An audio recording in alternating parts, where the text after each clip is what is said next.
questioner will be Senator Gorton. Mr. Freeh, you heard just before your testimony the staff report on matters relevant to this hearing. The facts outlined in that staff report are almost certain to find their way into our final report unless someone shows us that in some part they are irrelevant.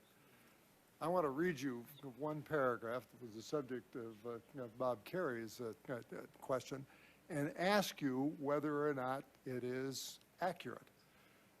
The staff report reads, the FBI's inability or unwillingness to share information reportedly frustrated White House national security officials. According to the former National Counterterrorism Coordinator Richard Clark, the National Security Council never received anything in writing from the FBI whatsoever. Former Deputy National Security Advisor James Steinberg stated that the only time that the FBI provided the National Security Council with relevant information was during the Millennium Crisis. Clark told us that Attorney General Reno was notified that the National Security Council could not run an effective counterterrorism program without access to FBI information.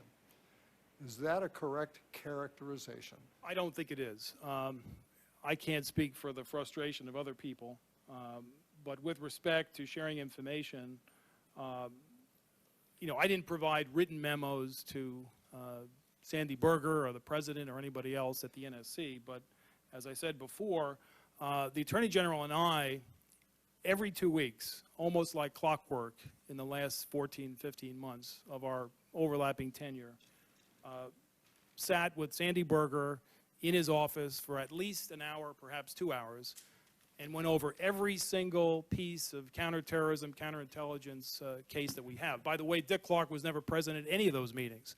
Why Sandy Berger didn't want him there, I don't know.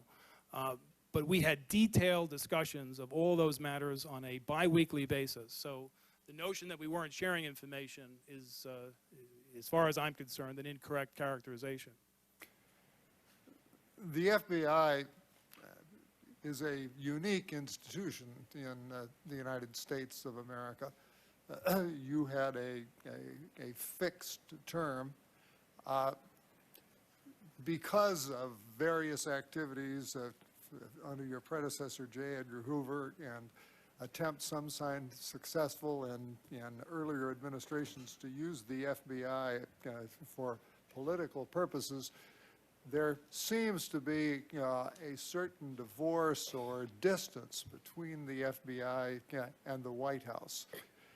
Did you feel an ability to go to the President of the United States or to someone else in the White House during the Clinton administration freely?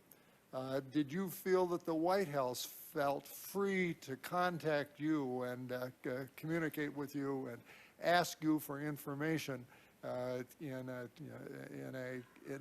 a normal matter, outside of the realm of politics, during the Clinton administration?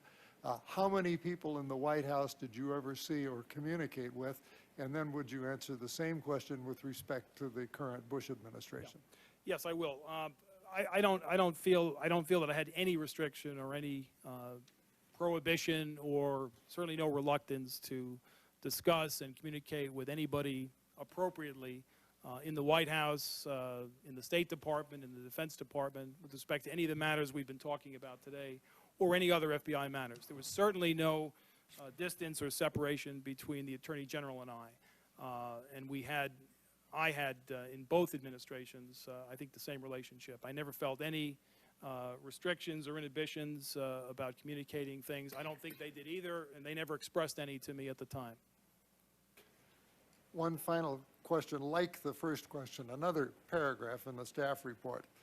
The Department of Justice Inspector General found that when the FBI designated national and economic security as its top priority in 1998, it did not shift its human resources accordingly.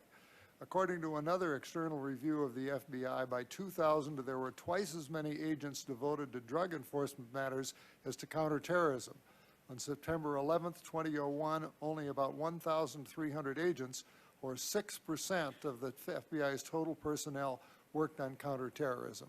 Are those accurate statements of fact? No, they're accurate, but again, I think they have to be balanced with the discussion we've had here today about resources. And with all due respect to the congressional appropriation process, in 2000, which was the last counterterrorism budget year that I testified for, I asked for $860 million. I'm sorry, $360 million, 890 positions. I got 5 positions and $6 million.